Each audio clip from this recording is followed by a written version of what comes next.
2024 में अपने टारगेट को पाने के लिए बीजेपी हर एक स्तर पर कार्य योजना इस वक्त बना रही है। आगामी लोकसभा चुनाव की तैयारियों को लेकर के भारतीय जनता पार्टी की दिल्ली में बड़ी बैठक हुई। इस बैठक में असंतुष्ट नेताओं को मनाने के लिए रणनीति बनाई गई है। पार्टी ने लोकसभा चुनाव पर स्क्रीनिंग कमेटी का गठन किया। 8 सदस्यों की ये कमेटी चुनाव से पहले रूठे नेताओं को मनाएगी।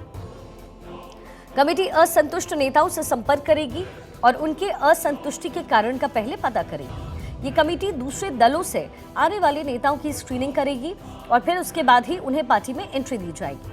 कमेटी की मंजूरी के बाद ही नेता पार्टी में शामिल होने वाले हैं। अब सूत्रों के मुताबिक ये कमेटी उन नेताओं के इतिहास और करियर का आकलन करेगी, बताएगी कि इन्हें एंट्री दी जानी चाहिए या फिर नहीं। इस कमेटी की मंजूरी के बिना दूसरे दल के आने वाले किसी भी नेता को मौका नहीं दिया जाएगा। एक बड़ी जानकारी इस वक्त मिल रही है और इसी को लेकर के बीजेपी जो है वो मीटिंग कर रही है। बीजेपी की ज्वाइनिंग कमेटी की बड़ी बैठक हुई है।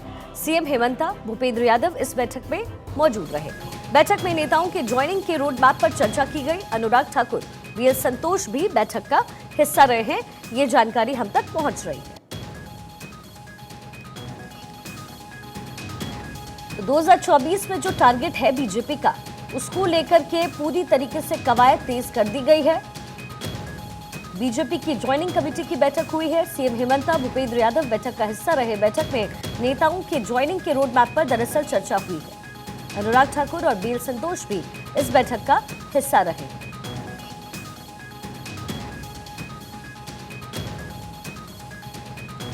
हमारी पॉलिटिकल एडिटर अदिति नागर इस वक्त हमारे साथ जुड़ गई हैं। अदिति, इस मीटिंग की जो मुख्य वजह है वो तो सामने आ गई है, लेकिन क्या कुछ चर्चाएं यहाँ अंदर हुई है? क्योंकि ये बहुत इंपॉर्टेंट है। जोड़ तोड़ की राजनीति ये सियासत में होती है। अब ऐसे में जो रूठे हुए लोग हैं और उनके साथ जो जरूरत के लोग हैं, दोनों पर बीजेपी का फोकस। सबसे पहले है परिवार। भारतीय जनता पार्टी जब 2014 में आई थी, और आपको याद होगा पहले भारतीय जनता पार्टी सबसे बड़ी पार्टी नहीं थी, लेकिन फिर जब कमान संभाली अमित शाह के उस जिसे मेडल कहा जाए, उसमें सबसे पहली चीज आती है कि भारतीय जनता पार्टी को सबसे बड़ी पार्टी के रूप में कल्टिवेट किया गया और वजह थी परिवार पुण्य को बढ़ाने की। तो महत्वपूर्ण बात यह है कि यहाँ पर भी 2024 से पहले भारतीय जनता पार्टी ने सदस्यता अभियान तो चलाते ही है और चलाते आए हैं, लेकिन यहाँ पर है कि जो दूसरे रीजनल पार्टीज है, देखिए ये जिसे बोलते हैं युद्ध स्तर पर तैयारी शुरू कर दी है। जहाँ एक तरफ खुद हम हमेशा आपने सिखा ही सुना होगा, आज के अंदर की बैठक की कुछ बातों से आपको रूबरू कराना चाह रही हूँ। आपने हमेशा सुना होगा कि चेहरा एक ही है, चेहरा है प्रधानमंत्री नरेंद्र मोदी। लेकिन इस बार कार्यकर्ताओं, संगठन के नेताओं के साथ साथ खुद प्रधानमंत्री नरेंद्र मोदी ने ये कहा है कि वो हर एक राज्य में 2 से 3 दिन जाएंगे, वहां पर रात्रि विश्राम करेंगे, वहां पर 3 दिन रहेंगे। अक्सर ऐसा होता है कि सुबह जाते हैं, शाम को वापस आते हैं। ठीक उसी तरह ये भी कहा गया कि बहुत सारे ऐसे नेता हैं जिनकी भाजपा से विचारधारा जुड़ी हुई है, पुराने नेता है, बड़े संगठित नेता है। तो एक कमेटी मानी जा रही है कि बीजेपी की एक 8 कमेटी, एक टीम 1 का गठन किया गया है और अभी कैसे विपक्षी दलों की मुश्किलों को बढ़ाने का काम। ये एक तरफ जहां पर ये कहा जा रहा था कि इंडिया गठबंधन है, तमाम अलग अलग पार्टियों के नेता, राज्यों के नेता एकजुट होकर आए हैं, वही एनडीए उनके सामने है, लेकिन अब एनडीए अपना सूबा बढ़ाना चाह रहा है 2 तरीके से। या तो दूसरी पॉलिटिकल पार्टी एनडीए कुंबे में शामिल हो, या फिर दूसरी पॉलिटिकल पार्टी के नेता भारतीय जनता पार्टी में शामिल हो। तो ये तमाम तरीके की चीजें यहाँ पर निकल कर आ रही है। ऐसे में पार्टियों में कौन शामिल होगा, प्रभावशाली विपक्षी नेताओं के, प्रभावशाली नेताओं पर विपक्षी दलों के, उनको किस तरीके से जो ये मुहिम है कि उनको लाना है। लेकिन जब वो पार्टी में शामिल होंगे उससे पहले एक कमेटी है, जैसे अश्विनी वैष्णव, मनसुख मांडविया, हेमंत शर्मा जो कि असम के मुख्यमंत्री हैं, महासचिव विनोद तावड़े, तरुण चुग, सुनील बंसल, तमाम वो लोग हैं जो आज की तारीख में मेजर टीम फोर्स की तरह काम कर रहे हैं। तो ऐसे ये वो लोग हैं जो ये तय करेंगे। और क्योंकि देखिए अक्सर ऐसा होता है कि रात को आपने पार्टी ज्वाइन की, दूसरे दिन टिकट मिल गई, लेकिन इस बार अलग तरीके से काम होगा। कुंबा बढ़ाना, विपक्षी जो इंडिया गठबंधन को धराशायी यानी करने के जोर लिए जो है बहुत वो कुछ अदिति करते हैं। बीजेपी पूरी तरीके से दे रही है। अदिति बने रहिएगा हमारे साथ। लोकसभा चुनाव के पहले बीजेपी ने जिस टीम 8 का गठन किया है जो विपक्षी दलों की मुश्किलों को बढ़ाने का काम करेगी, इस कमेटी में बीजेपी के बड़े नेता शामिल रहेंगे। कौन कौन इस कमेटी का हिस्सा है, सबसे पहले आपको वो बता देते हैं। केंद्रीय मंत्री भूपेंद्र यादव, केंद्रीय मंत्री अश्विनी वैष्णव, केंद्रीय मंत्री मनसुख मंडाविया, असम के सीएम हिमंता बिस्वा शर्मा, महासचिव विनोद तावड़े, राष्ट्रीय महासचिव तरुण चुग, राष्ट्रीय महामंत्री सुनील बंसल। ये 8 नेता बीजेपी नेतृत्व के सबसे भरोसेमंद माने जाते हैं और इस मुहिम को सफल बनाने में इनकी अहम भूमिका होने वाली है। इसी बीच एक बड़ी खबर मिल रही है, लोकसभा चुनाव के लिए बीजेपी ने कमर कस ली है। प्रधानमंत्री मोदी संभालेंगे प्रचार की कमान। संसद का सत्र खत्म होते ही प्रधानमंत्री शुरू करेंगे राज्यों का दौरा। बीजेपी जनवरी में कर सकती है कमजोर सीटों पर कैंडिडेट का ऐलान। बीजेपी जनवरी में कर सकती है कुछ सीटों पर कैंडिडेट का ऐलान। 2019 में हारी 160 सीटों पर कैंडिडेट का ऐलान संभव है, ये जानकारी मिल रही है। अदिति मेरे साथ लगातार बनी हुई है। अदिति, ये देखिए सीट को लेकर के सब एक अच्छी पार्टी क्या करती है, एक कमजोर अपनी कड़ी को सबसे पहले अप करना। अब यही बीजेपी की तरफ से किया जा रहा है। बाकी जो सीटें हैं वो तो ठीक है, लेकिन 160 सीटें जहां पर कमजोर पड़ गई, पहले उसको सशक्त करना। देखिए, सबसे पहले ही माना जाता था कि उत्तर प्रदेश कभी कांग्रेस का हुआ करता था, तो कभी सपा का, तो कभी बसपा का। लेकिन अमित शाह आते ही उन्होंने सबसे पहले उत्तर प्रदेश को अपनी मजबूत कड़ी बनाई और शुरुआत से यही अभी जो नई भारतीय जनता पार्टी है वो यही कर रही है। अक्सर मैंने देखा है कि जब हम पॉलिटिकल पार्टी को कवर करते हैं, जहां पे मजबूत सीटें होती हैं वहां काम करते हैं, लेकिन भारतीय जनता पार्टी वो तो कर ही रही है।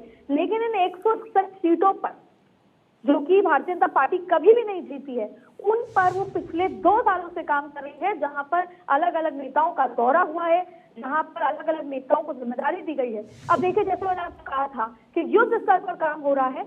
ये 160 सीटें 160 सीटें हैं जहां पर भारतीय जनता पार्टी कभी नहीं जीती।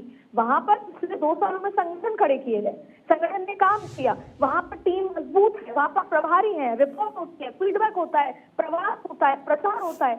लेकिन उसके साथ साथ ही बहुत पहले ही प्रत्याशियों के नाम की घोषणा हो जाएगी। वजह ये है कि जिससे प्रत्याशियों को बहुत ज्यादा मौका मिल जाए। अक्सर देखिए, अगर मई में चुनाव है, अप्रैल के अंत में चुनाव है, मई में चुनाव है, तो कुछ 40 दिन पहले के अंदर नाम घोषित होता है।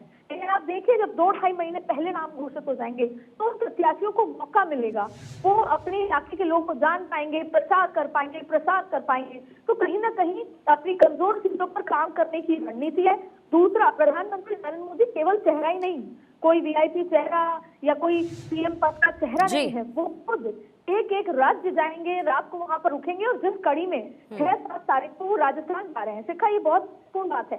अक्सर ये कहा जाता है कि नेता आते हैं चुनावी मौसम में, चुनाव चले जाते हैं और फिर वो नेता भी चले जाते हैं। लेकिन प्रधानमंत्री मोदी का कमिटमेंट देखिए कि राजस्थान में चुनाव जीतने के बाद भी, तुरंत चुनाव जीतने के बाद वो 3 दिन के दौरे पर राजस्थान जा रहे हैं, जिसमें वो वहां पर स्टे भी करेंगे। ऐसे में कहीं ना कहीं वो बताना चाह रहे हैं कि डबल इंजन की सरकार है और राजस्थान मेरी जिम्मेदारी है और फिर विकास की परियोजनाएं होंगी। और यही तो अदिति प्रधानमंत्री मोदी की कहीं ना कहीं पहचान रही है, कैसे मजबूती के साथ एक साथ संगठित हुआ जाए। बहुत बहुत शुक्रिया अदिति इस तमाम जानकारी के लिए।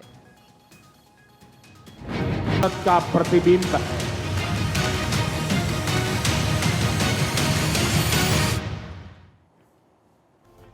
2 दिन 3 राज्य, मोदी का मिशन दक्षिण। क्या सत्ता का रूट इस बार वाया साउथ है? नए साल में नई तैयारी के साथ बीजेपी दक्षिण के दुर्ग को भेदने के लिए तैयार है और इसकी कमान संभाली है खुद प्रधानमंत्री नरेंद्र मोदी ने। बीजेपी ये जानती है कि अगर 24 में उसे 400 प्लस का लक्ष्य हासिल करना है तो दक्षिण में दमखम दिखाना जरूरी है। प्रधानमंत्री मोदी आज तमिलनाडु और लक्षद्वीप के दौरे पर रहे। तमिलनाडु में 19,850 करोड़ की सौगात दी गई, वहीं लक्षद्वीप को नए साल पर 1,150 करोड़ का मेगा गिफ्ट मिला।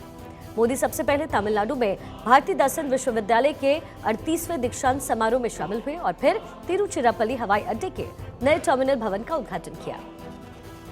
इसके बाद प्रधानमंत्री लक्षद्वीप के आगाती पहुंचे, जहां उन्होंने एक जनसभा को संबोधित किया और कई विकास परियोजनाओं का उद्घाटन और शिलान्यास किया। कल भी प्रधानमंत्री लक्षद्वीप के कावरात्ती में कई परियोजनाओं का उद्घाटन एक साथ करेंगे।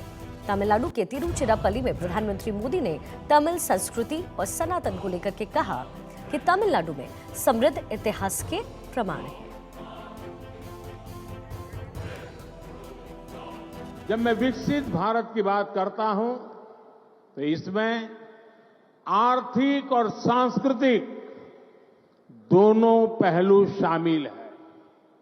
इसलिए मैं इसमें तमिलनाडु की विशेष भूमिका देखता हूं। तमिलनाडु भारत की समृद्धि और सांस्कृतिक परिविरासत का प्रतिबिंब है।